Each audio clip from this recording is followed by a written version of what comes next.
అందరు నమస్కారం. నా పేరు నరేష్. వెల్కమ్ బ్యాక్ మన యూట్యూబ్ ఛానల్. అయితే వల్లభనేని వంశీ భార్య పంకజం గారు ఆవిడ నిన్న ప్రెస్ మీట్ ముందుకు వచ్చేసి ప్రభుత్వానికి అలాగే సోషల్ మీడియాలో వీడియోలు చేస్తున్న అంటే మాలాంటి వాళ్ళ మీద ఆవిడ ప్రైవేట్ కేసులు పెడతాము, కోర్టుకు లాగుతాము, ఒక మహిళ మీద ఇలాగా పోస్టులు పెడతారా, ఇలాగా మాట్లాడతారా, మా ఆయన గురించి ఇలా మాట్లాడతారా, మా ఆయన రోగాల గురించి ఆయనకున్న సమస్యల గురించి ఇలాగా మాట్లాడతారా, ఇదేనా ప్రభుత్వం ఇలా చూస్తూ ఊరుకుంటుందా, ఇదేనా మీ ప్రభుత్వం, ఇదే మీ పాలన, ఎవరిని వదిలిపెట్టాం, అందరిని కూడా కోర్టుకు లాగుతాము అని చెప్పేసి ఆవిడ కొంచెం దురుసుగా మాట్లాడింది. ఈ మధ్య ఆవిడ మీద పాజిటివ్గా మాట్లాడాము మన అందరం కూడా.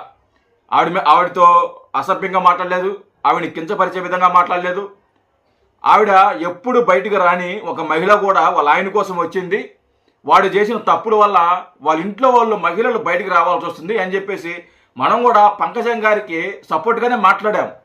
కానీ ఈరోజు వచ్చి ఆవిడ నా మీద అసభ్యంగా మాట్లాడుతున్నారు, నా మీద తప్పుడు పోస్టులు పెడుతున్నారు, అలాంటి వాళ్ళని వదిలిపెట్టను, కోర్టుకు లాగుతాను అని చెప్పేసి ఆవిడ కొన్ని వ్యాఖ్యలు చేయడం జరిగింది.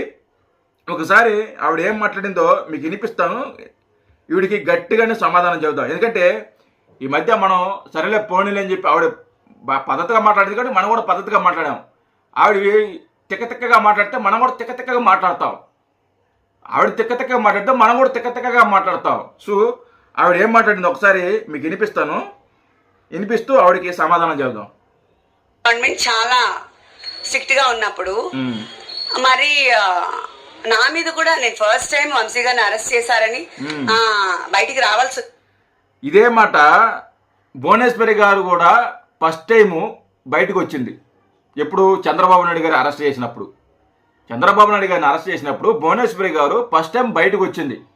బయటకు వస్తే నీ మొగుడు ఎన్నేసి మాట్లాడాడో తెలుసా? భువనేశ్వరి గారి గురించి, ఆవిడ క్యారెక్టర్ గురించి, ఆమె కొడుకు నారా లోకేష్ గారి గురించి, ఆయన పుట్టుక గురించి ఎన్నేసి మాట్లాడాడు నీకు తెలుసా? తెలియకుండా ఏముండదు, తెలుసు నీకు. చాలా దారుణంగా మాట్లాడాడు నీ మొగుడు. మరి అప్పుడు ఎందుకు ఖండించలేదు నువ్వు? కనీసం నీ మొగుడికి నువ్వెందుకు బుద్ధి చెప్పలేదు? నువ్వు అంత మహిళల పట్ల నువ్వు అంత శ్రద్ధ చూపించబడితే నువ్వు ఆ రోజు బయటకు వచ్చి మా ఆయన మాట్లాడింది తప్పు, మా ఆయన ఇలా మాట్లాడకూడదు, మా ఆయనకి నేను బుద్ధి చెప్పాను, మా ఆయన్ని క్షమించండి, మమ్మల్ని క్షమించండి అని చెప్పేసి ఇప్పుడు వచ్చావే ప్రెస్ మీట్ ముందుకు. అలాగా ఆ రోజు నువ్వు ఎందుకు రాలేదు? నువ్వెందుకు మాట్లాడలేదు? కనీసం నీ మొగుడిని ప్రశ్నించావా? నీ మొగుడిని నిలదీశావా? కనీసం నీ మొగుడికి బుద్ధి చెప్పలా నువ్వు? అంటే ఆవిడ మహిళ కాదు, నువ్వు మాత్రం మహిళ, మీరు మాత్రం మహిళ, ఆవిడ మహిళ కాదు. ఆవిడకంటూ ఒక మర్యాద ఉండదు, ఆవిడకంటూ ఒక అభిప్రాయాలు ఉండవు. ఎన్నేసి రకాలుగా ట్రోల్ చేశారు, ఎన్నేసి రకాలుగా మాట్లాడారు.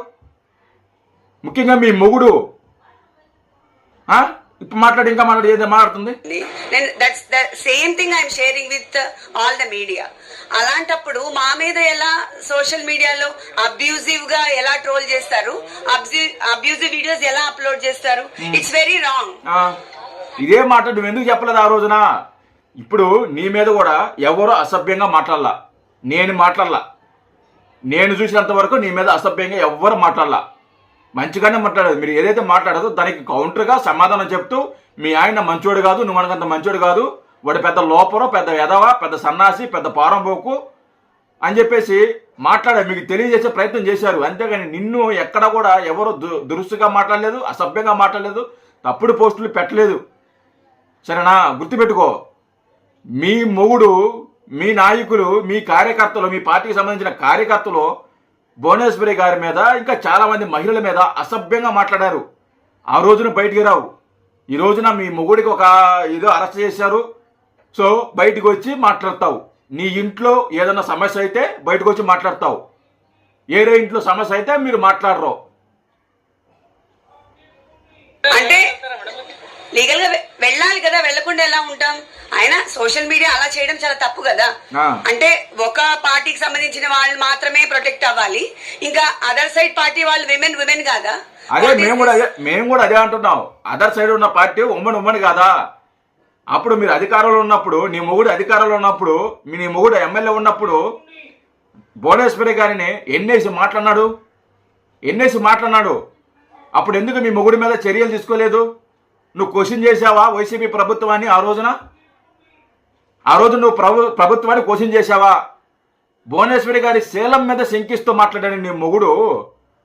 నువ్వు ఆ రోజున ఎందుకు మాట్లాడలేదు? ఈ రోజున నీ గురించి ఎవరో ఏదో మాట్లాడుతున్నారని చెప్పేసి నువ్వు బయటకు వచ్చేసి నా గురించి ఇలా మాట్లాడుతున్నారు, నేను మహిళని, ఇదే మీరు చేసే పని, ఇదే మీ పాలన అని చెప్పి మాట్లాడుతున్నావు. బుద్ధుందా మీరు అసలుకి? ఇన్ని రోజులు మీ మీద కొంచెమన్నా సింపతి ఉండింది. ఈ మాట్లాడిన తర్వాత ఆ సింపతి కూడా పోయింది.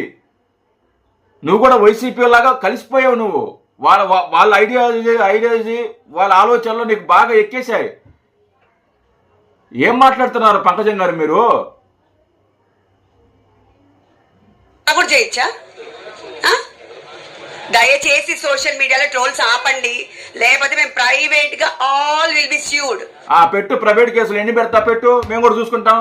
నీ మీద ఎవరైనా దురుసుగా మాట్లాడితే, ఎవరైనా అసభ్యంగా మాట్లాడితే నువ్వు కేసులు పెట్టొచ్చో, ఇంకోటి పెట్టొచ్చో. ఎవరు దురుసుగా మాట్లాడాలా, ఎవరు అసభ్యంగా మాట్లాడాలా, నువ్వు కేసులు పెట్టుకో. ఏమని పెట్టుకుంటా పెట్టుకో. ఎన్ని కేసులు పెడతా పెట్టుకో. నా మీద పెట్టుకో, లేకపోతే ఇంకొకరి మీద పెట్టుకో, ఎవరి మీదైనా పెట్టుకో కేసులు. ఎవరు అసభ్యంగా మాట్లాడారు? మీరు మాట్లాడారు. మీరు అధికారం ఉన్నప్పుడు నీ మొగుడు మాట్లాడాడు మహిళల గురించి, మహిళల వ్యక్తిగత జీవితాల గురించి. చంద్రబాబు నాయుడు గారు వాళ్ళ వైఫ్ సత్యమణి భువనేశ్వరి గారి గురించి, బ్రాహ్మణి గారి గురించి, పవన్ కళ్యాణ్ గారు వైఫ్ గురించి ఎంత అసభ్యంగా మాట్లాడారు. ఆ రోజున మనం బయటికి రాం. ఆ రోజున మనం ఎవరిని విమర్శించాం. ఆ రోజున మనం ఎవరిని ఖండించాం. కనీసం ఆ రోజున నీ మొగుడినైనా నువ్వు ఖండించుంటే ఈరోజు ఈ పరిస్థితి వచ్చిండేది కాదు.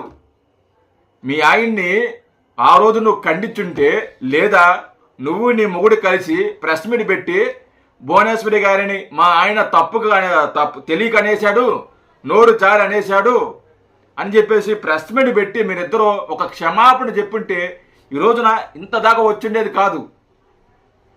ఆ రోజున ఇష్టం వచ్చినట్టు మాట్లాడేసి, ఇష్టం వచ్చినట్టు వాగేసి ఈ రోజున మహిళలు గుర్తుకొస్తున్నారు. అంటే నువ్వు మాత్రం మహిళ, మీ ఇంట్లో వాళ్ళు మాత్రం మహిళలు, ఏరే వాళ్ళు మహిళలు కాదు. అలా చేయడం చాలా తప్పు. మీకు ఏమైనా ఉంటే లీగల్ గా వెళ్ళండి, లీగల్ గా మాట్లాడండి, అన్ని చేయొచ్చు. కానీ విమెన్ మీద అబ్యూజివ్ సోషల్ మీడియా పోస్ట్ దయచేసి పెట్టద్దు ప్లీజ్. పెట్టకూడదు. వీళ్ళ మీద ఎందుకు పెట్టాలి? ఏరే వాళ్ళ మహిళల మీద అయితే పెట్టచ్చు, ఇష్టం వచ్చినట్టు మాట్లాడచ్చు. వీళ్ళ మీద ఎవరు మాట్లాడకూడదు. ఏం మాట్లాడుతున్నారు? అర్థం పర్థం ఉందా మీరు మాట్లాడేది?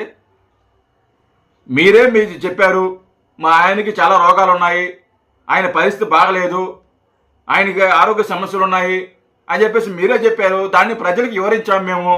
దాంట్లో ఏం తప్పు ఉంది? మీ గురించి ఎవరైనా అసభ్యంగా మాట్లాడారా? పోనీ నేను మాట్లాడినా అసభ్యంగా? నేనేమన్నా బూతులు మాట్లాడానా? నేనేమన్నా మర్యాద లేకుండా మాట్లాడానా మీతో? లేదు కదా. ఏమని కేసులు పెడతారు? పెట్టండి, మేము చూస్తాము. ఇలాంటి బెదిరింపు ధోరణులు వద్దు. నువ్వేదో మీ ఆయన కోసం వచ్చావు, నీ మొగుడు కోసం వచ్చావు, దాని అంతవరకు ప్రొటెక్ట్ చేసుకో. అంతేగాని ఇలాంటి రెచ్చగొట్టే మాటలు, ఇలాంటి బురద చల్లడం, మళ్ళీ వాళ్ళ మీద బురద చల్లడం, ఇలాంటి పబ్లిసిటీ, చీప్ పబ్లిసిటీ చేస్తే బాగుండదు. ఇంకా చాలా వాస్తవాలు బయటకు వస్తాయి ఇలాగా మీరు మాట్లాడితే.